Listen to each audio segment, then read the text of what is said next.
Terraria is an action-adventure sandbox game developed by Realogic. I know what you're not asking. Subpar, where have you been? It's been more than 2 weeks without a video. Where is the Dead Cells video? Well, the answer's pretty simple. After an entire week of work on the Dead Cells video, I realized it was the pinnacle of dookie, so I deluded myself into working on another project, thinking it would be shorter. It was not. Apathy for life aside, Terraria is an amazing game, with an excellent single-player experience. The word excellent comes with a couple conditions though. A common critique of modern games is that they handhold you. Terraria fixes this by abandoning you at birth. I can definitely say I would have had a better experience if I knew what the fuck to do. Whining over. If you don't know about this game, you probably think it's rip-off Minecraft, and you'd be right, but also wrong. Before you start a world, you're prompted to create a character. Don't worry, these options have no effect on your life. Very unrealistic. After you customize your character, you can create a world with options you don't understand. And just like a child born out of wedlock, it's best to leave it the way it is. And we're in. This game shares a lot of things with Minecraft, but its defining difference is that it's 2D. Like most survival games, your first step is creating shelter for yourself and the NPC who spawns with you. He has the Native American name of Guide. He does have an actual name, but it's completely randomized, and I don't feel like keeping track of it every time he dies. He's quite a useless character.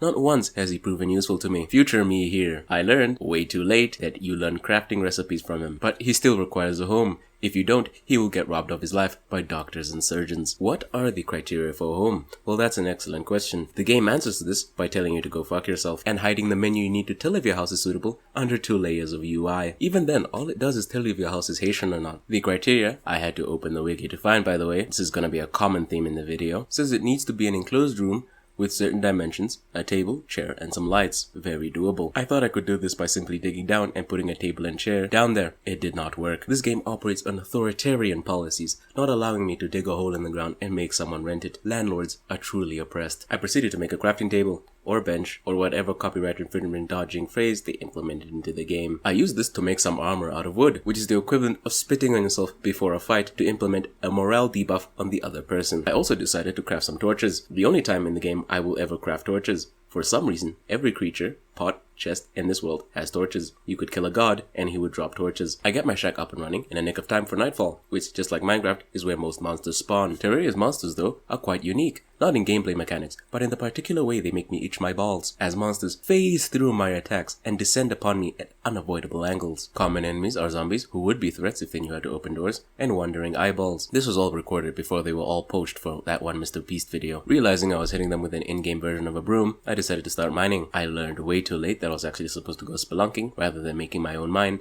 but we live and pretend to learn. While mining, I was able to find various ores and gems. I also collected enough stone to make myself a furnace. Mining was going very well, until a rock fell on me, like it was a goddamn Looney Tunes. Why is this a mechanic? Who placed this boulder right over a chest? It's not even avoidable, it's in the dark. After an extensive and fruitful mining campaign, I managed to make myself a single useful sword. This was not an exaggeration. Armed with my new metal walking stick, I felt confident enough to explore the rest of the world. While doing this, I encountered some very speakable horrors, like massive ants and vultures. I bravely retreated back to my abode, only to find an old man had moved in upstairs. His name is Merchant. Not the merchant, just the merchant. And he sells the most obviously stolen goods possible for exorbitant prices. I need IMF loans to acquire his goods. Demoralized, I head back underground. By the way, I forgot to tell you, underground isn't exactly safer than above ground. In fact, it's much worse. You're fighting these creatures in a confined space, the equivalent of having a gunfight inside of a closet. After several in-game days of mining, I found myself capable of affording to live to the next day. I then decided to have a stroll at night. Sorry, I had to flex on my female audience. This wasn't for no reason though.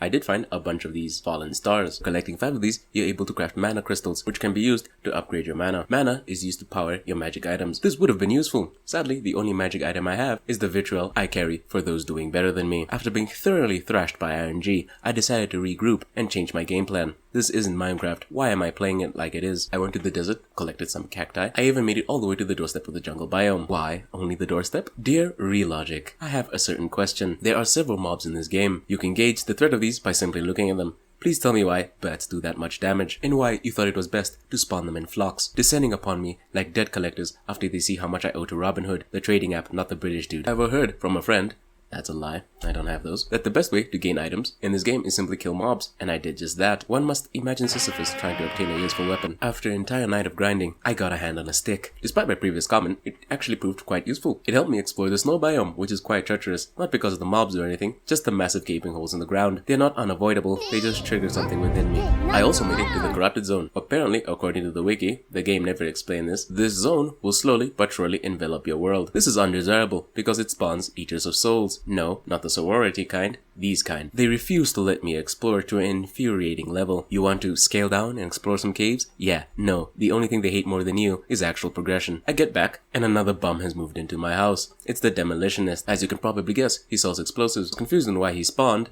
I later learned the reason he spawned was because I reached the corrupted zone.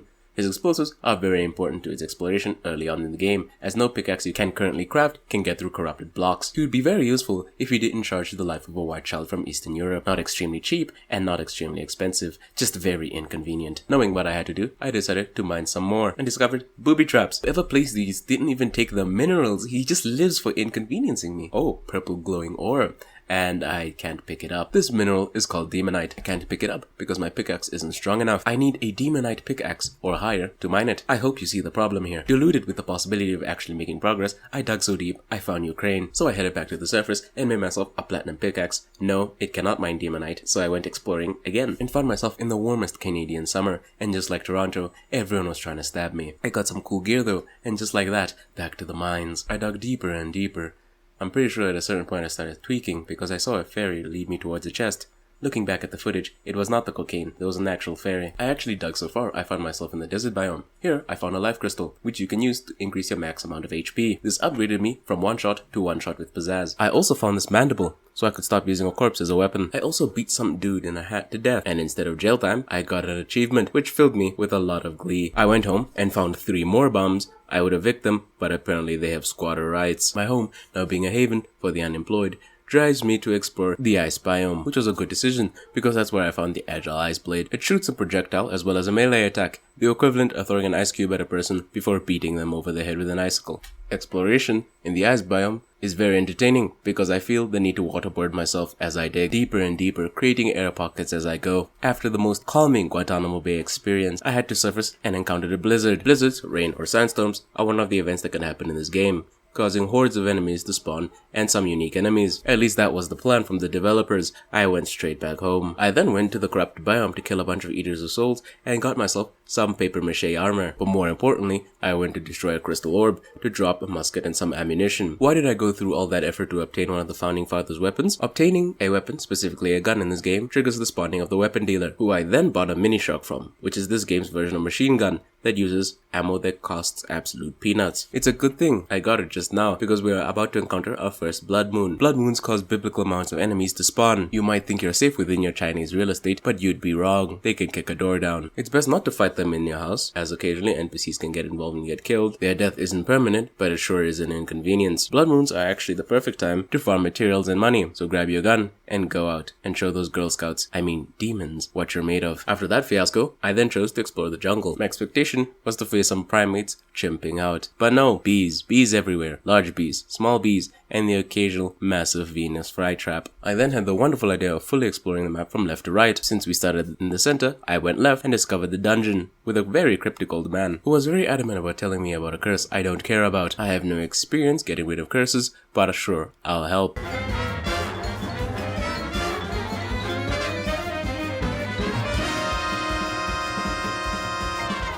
That didn't go well. At all. But there's no way I'm gonna let that slide. I bought a bunch of mini shark ammo and went back. All according to plan. After getting my shit pushed in twice, I decided to lower my ambitions and begrudgingly opened the wiki. After opening the wiki, I learned that what I had done was basically trying to fight God fresh out the womb. So just like the police, I decided to take out my frustration on lesser threats. I gathered some materials, headed towards the corrupted zone, and used the demon altar to craft some suspicious looking eyes to spawn the Eye of Cthulhu. And I beat him 3 times, back to back. Not because I enjoyed the fight, but because I was praying something useful drop, it did not. I did get a cool hat though. At this point in the game, I was thoroughly stumped. I felt like a middle-aged man who knew all his ambitions would never come true. I did some mining, purposefully started a blood moon, and expanded my slum. I also finally crafted a hook made out of amethyst, which made me feel like Emirati Spider-Man. Crafted 4 more suspicious-looking eyes, battled the Eye of Cthulhu 4 more times in various locations, also found more life crystals and mana crystals. I was truly on that grind set of self-improvement. That's why I truly dislike the experience. The only thing I hate more than stagnation is actual hard work. I explored the map completely and found a massive puddle. Some people call it an ocean. Thoroughly satisfied with the progress I made, I decided to head home, only to find myself in the middle of the Israeli-Palestinian conflict. Don't worry, I quelled the worries of both sides by simply implementing a no-state solution. At this point in the game, I was truly bored out of my mind. So just like Aristotle or some other yapper I could have mentioned, I decided to look within me, and the problem wasn't me. It was the world. This was a medium-sized world. My scope was too big. It needed something smaller. So I created a new world.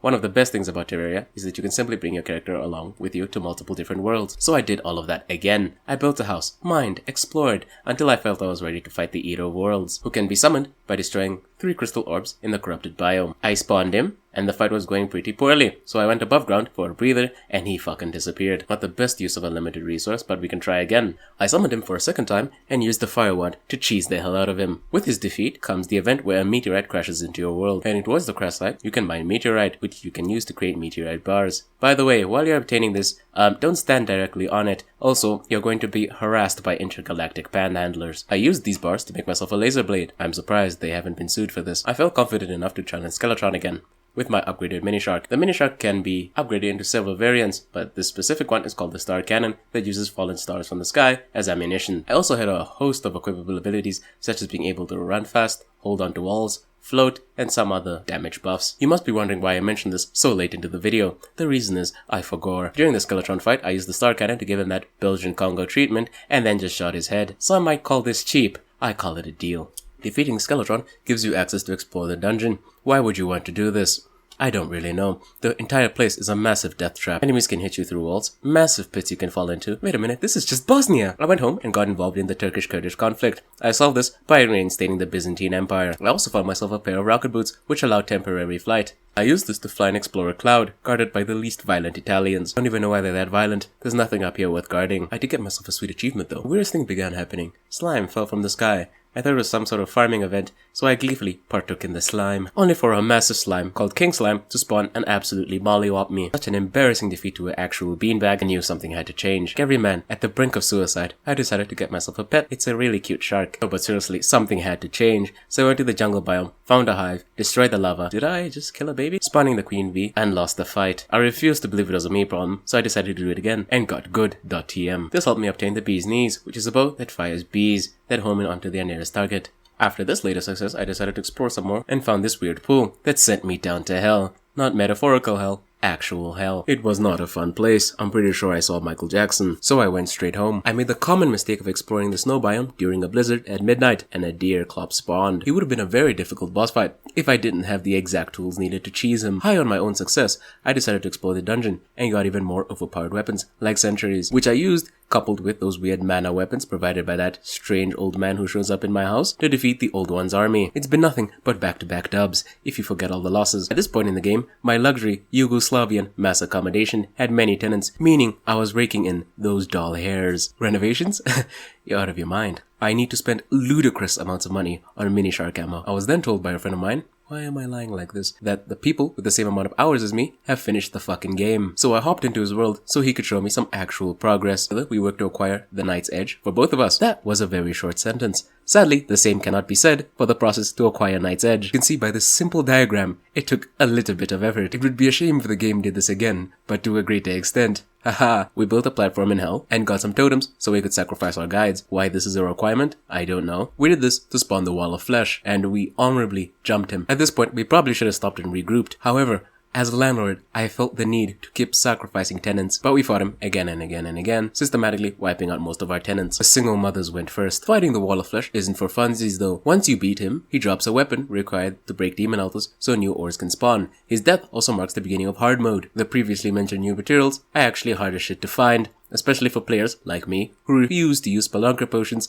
and just try and eyeball that shit. I then got to work and made myself a mithril pickaxe because that's what I need to mine titanium. I was very impressed with the progress I made, so I decided to replicate it in my own world. So I headed back home, defeated the wall of flesh, spawned new materials, and found out, depending on complete RNG, either titanium or adamantium, why am I so illiterate? Only one of the two new materials can spawn, meaning the titanium I had, which wasn't enough to make a chest plate, is now useless. By the way, if you unlocked hard mode in your world, congratulations, you played yourself. You put hours of work into making the game harder. In other words, you swat to sweat harder. I put in back-breaking hours just to complete a new armor set. I got myself some summons that do fuck all damage. Foolishly, I thought I was well equipped to fight the twins, which is basically the Eye of Cthulhu times 2. The fight was somewhat going well, until I brought them both down to half health. One started breathing fire, and the other started shooting massive lasers. Wallahi, I was finished. Hard mode also introduces this new quirk where not only do you need physical materials to craft new stuff, but also concepts like sight, flight, might, fright. You get the drift. A bunch of stuff I had to open the wiki to find. At this point, I've seen more wiki than gameplay. Sensing how dire the situation was, I assembled the boys, and by the boys, I mean 2 other people. And we decided to have a 1v1v1v1 with 3 of the ones versus the other one. Not very honorable, but it got the job done. I headed back home to start farming shark fins. Why do I need shark fins? Because with the mini shark, shark fins, and illegal gun parts, which for some reason are only sold at night, I can make a better mini shark. I needed this upgrade because I wanted to challenge the Destroyer, the upgraded version of the Eater of Worlds. I also got a war table and another table. I refused to open the wiki to find out what its name is. I got myself 2 minions and 3 sentinels. I then made a platform that was just high enough that he can't reach me. I did this not once, not twice, but 3 times, back to back, to obtain hallowed bars, which I could use to make well, nothing. I still need to beat Skeletron Prime. How bad could it go? Well, I do believe this is the end of the video. I would continue, but I'm slowly losing my life to this game. I really like the slum and the gear I made. If you haven't played Terraria, I strongly recommend you pick up the game. It hasn't received an update in eons, but that's because the game is actually finished. No early access nonsense. Shout out to the guys over at the Terraria Wiki for, categorizing everything and giving illiterate fucks like me a chance of completing the game. I rate this game Eye of Cthulhu out of the twins. See you in the next one. When will the next one be? That's a good question. Why did I say that like you care?